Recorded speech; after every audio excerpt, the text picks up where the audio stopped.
सेवा प्रशिक्षण को लेकर के कोई बहुत ज़्यादा उत्कंठा सरकार और विभाग के भीतर थी। जो नई नई शब्दावली हमने गढ़ी है, ट्रेनिंग नीड एनालिसिस, और एक नया नाम भी दिया गया था उसका, डेवलपमेंट नीड एनालिसिस, विकास आवश्यकताओं की पहचान करना और उसका विश्लेषण करना, प्रशिक्षण आवश्यकताओं को पहचानना, उसका विश्लेषण करना और उसके आधार पर एक प्रशिक्षण साहित्य को विकसित करना। ये अवधारणाएं हमारे शासकीय स्कूलों में बहुत पुरानी नहीं है। मेरा अनुमान है ये 1998 में DPEP के आविर्भाव के बाद इसे कंटिन्यूएशन मिला। कंसेप्ट आया था न्यू एजुकेशन पॉलिसी, राष्ट्रीय शिक्षा नीति 1986 है। उस राष्ट्रीय शिक्षा नीति ने एक बात कही कि 21वीं सदी की चुनौती की बात कर रहे थे प्रधानमंत्री स्वर्गीय राजीव गांधी। तब वो कह रहे थे कि हम 21वीं सदी की ओर जा रहे हैं, तो लिहाजा हमारी शिक्षा का पूरा ढांचा, उसकी जो फिलॉसफी है, उसका जो कंटेंट है, उसका जो प्रक्रिया है और उसका दर्शन है, उसमें व्यापक बदलाव की जरूरत है। समाज की आकांक्षाएं, उससे जुड़े हुए बच्चों की शिक्षा से संबंधित आकांक्षाएं, इन आकांक्षाओं को एड्रेस करने के लिए पाठ्यक्रम में लगातार बुनियादी बदलाव की जरूरत पड़ेगी। जब ये बदलाव की जरूरत पड़ेगी तो शिक्षकों को उसके लिए तैयार करना पड़ेगा। अगर मैंने 1987 में मास्टर डिग्री लिया फिजिक्स में, तो 2017 में 30 साल बाद भौतिक विज्ञान ने इतनी बड़ी यात्रा तय कर ली है। तो अगर मैं 1987 के अपने अध्ययन के भरोसे रहूंगा तो मैं अपने बच्चों को कुछ भी नहीं दे सकता, संभव ही नहीं। इन 30 सालों में क्वांटम भौतिकी ने, पार्टिकल फिजिक्स ने इतना प्रगति कर ली है कि इसी बीच में सर्न लैब के भीतर वो गॉड पार्टिकल जैसे कण की खोज हो गई। इसी बीच में आइंस्टीन के जो आपका गुरुत्वीय तरंग है, उस सिद्धांत पर इतने सालों से लोग सवाल उठा रहे थे कि गुरुत्वीय तरंग, ग्रेविटेशनल वेव जैसी कोई चीज नहीं होती, ग्रेविटेशनल फील्ड होता है। उसे साबित कर दिया लिगो लेबोरेटरी में।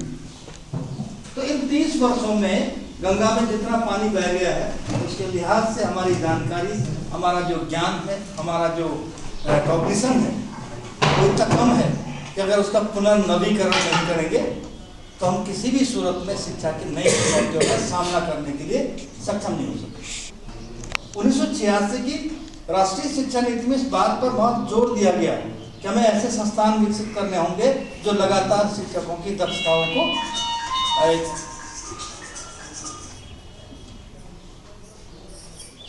दक्षताओं को लगातार नए स्तर तक ले जाने में सक्षम हो सके। उसी नीति में district institute of education and training का कंसेप्ट सामने आया था 1986 में।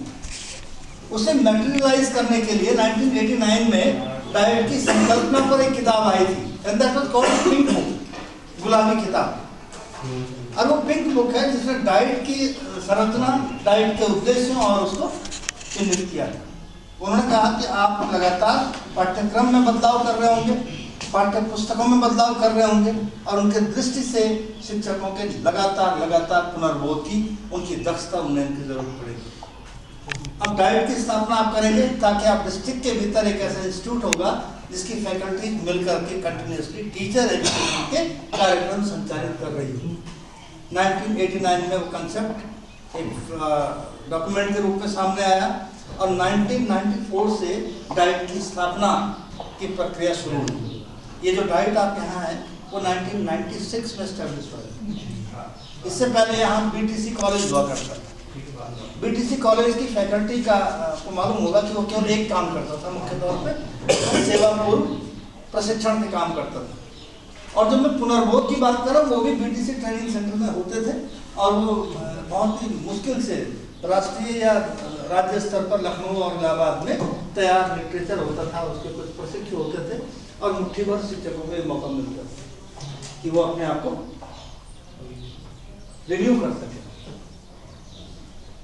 अब डाइट की स्थापना के बाद भी पता चला कि बिहार में एक जिला है पूर्वी चंपारण, और चंपारण के किसान विद्रोह की ये 100वीं वर्षगांठ है। 1917 में किसान आंदोलन हुआ था गांधी जी के नेतृत्व में। पूर्वी चंपारण के जिला शिक्षा अधिकारी ने हमको बताया कि हमारे यहाँ 10 लाख बच्चे हैं, कक्षा 1 से और 12वीं तक सरकारी और निजी स्कूलों में अध्ययनरत बच्चों की संख्या 10 लाख है। उत्तराखंड के अंदर सरकारी तंत्र में बच्चों की संख्या लगभग माध्यमिक और बेसिक मिला करके लगभग 12 लाख है। तो हम उत्तराखंड जो स्टेट है वो पूर्वी चंपारण के लगभग हम बराबर है। ये बैठे आप नहीं इसके मानो आप हाथ बांध लें। काफी दिन हमने आज का दिन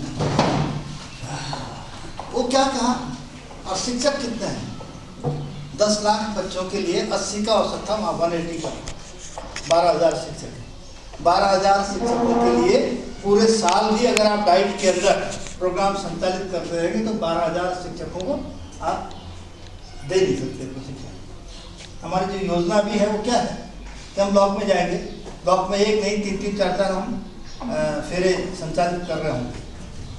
इसके बाद उनके समझ में आ गया कि डाइट अकेले इस तरह काम नहीं कर सकता, तो उसके लिए ब्लॉक स्तर पर उसका विस्तार केंद्र होगा।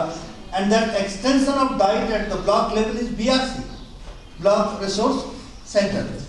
एंड देन और नीचे 15-20-25 स्कूलों के बीच में एक क्लस्टर रिसोर्स सेंटर, संकुल संसाधन केंद्र होगा।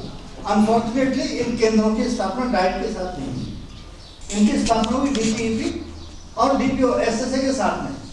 और पैसा कहाँ से आया? सर्व शिक्षा अभियान और DPP से। उनकी बिल्डिंग बनाएंगे, वहां पर कोऑर्डिनेटर अपॉइंट करेंगे और वो कोऑर्डिनेटर क्या करेंगे? वो DPO के आदेश का पालन करेंगे, क्योंकि उनको बता दिया गया कि आपका सीधा एस्टेब्लिशमेंट किससे जुड़ा हुआ? SSA के DPO से जुड़ा हुआ। तो क्या करेंगे? आप सूचना प्रबंधन का काम करेंगे। और मैं जब सिलेक्शन कर रहा था देहरादून के अंदर 2003 में CRC समन्वयकों का, तो उनसे पूछा गया कि आपका मुख्य काम क्या होगा, ये ग्रुप डिस्कशन का विषय है, आप बताइए क्या करेंगे? तो कह रहे हैं कि हम लोग ना वो ऊपर से कुछ मांगा जाएगा इन्फॉर्मेशन, हम स्कूलों से वो इन्फॉर्मेशन इकट्ठा करेंगे और उसको कंसोलिडेट करके किसको देंगे? DPO को देंगे। हमने कहा ये काम तो पहले का जो केंद्र व्यवस्थापक होता था नहीं, वो बुरा क्या है?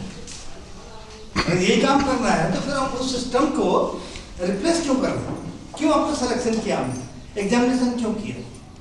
तो क्लस्टर रिसोर्स सेंटर और अब नई कंसेप्ट आ गया, एंड दैट इज BRP और CRP। अब कहा गया कि कोऑर्डिनेटर नहीं आप रिसोर्स पर्सन, संदर्भ व्यक्ति। क्या काम करेंगे आप लगातार टीचर्स के बीच में काम कर रहे होंगे और टीचर्स के बीच में काम करते हुए शिक्षा के मुद्दों पर आप उनकी दिक्कतें, उनकी उपलब्धियां, उनके तरीके, उनके अभिनव प्रयोगों को आप कोऑर्डिनेट कर रहे होंगे, उसे डिसेमिनेट कर रहे हो और उनकी जो दिक्कतें हैं उनके समाधान के लिए आप क्लस्टर रिसोर्स ग्रुप बना रहे हो। कितना बना?